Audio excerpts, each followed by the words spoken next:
אחד לא בוגד, אל תדבר על לבגוד. אתה בוגד! אתה בוגד! אתה יודע מה זה? אתה בוגד! אתה בגדת באדמה מלכתחילה.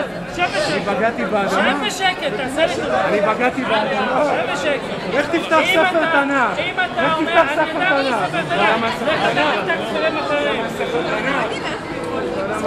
אתה האחרון בעולם שתלמד אותנו מה לעשות ומה לקרוא, תאמין לי. אני לא שומע אותך, לא שומע אותך.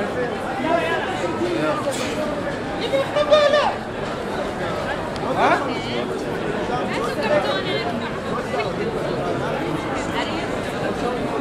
אתם לא הבעיה, אבל אלה מתוכנו זה הבעיה. יכול להיות, אתה בסדר, אלו מתוכנו, היהודים שיושבים איתך פה אלה הבעיה. אלה אנשים שאתה יודע אלה החרות האמיתיים. ההבדל בינך לביניהם שהם יהודים פלוס בני אדם. הם חרות אמיתיים. וזהו, נראה לי זה יותר מזה מה הם החרות בני אדם, כל היהודים פה, תתביישו לכם! אנשים מהמשפחה שלכם עכשיו נלחמים על החיים של כולנו ושל כל מי שגר בדרום ואתם יושבים פה והם נהרגים פה! על מה אתם צועקים בכלל? גם מהמשפחה שלי מתים! אתם מתים 8 שנים שבני המשפחה שלך! מה אתם מדברים בכלל? תתביישו לכם! עופו מפה! הם טרורים! הם טרורים!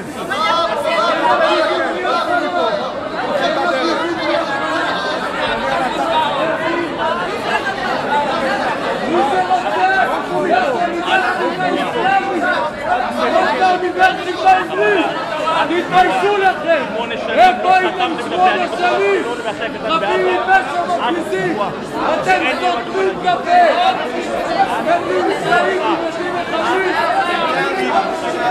לכו בואי, אני מארח אותך יום באשקלון, נראה אותך.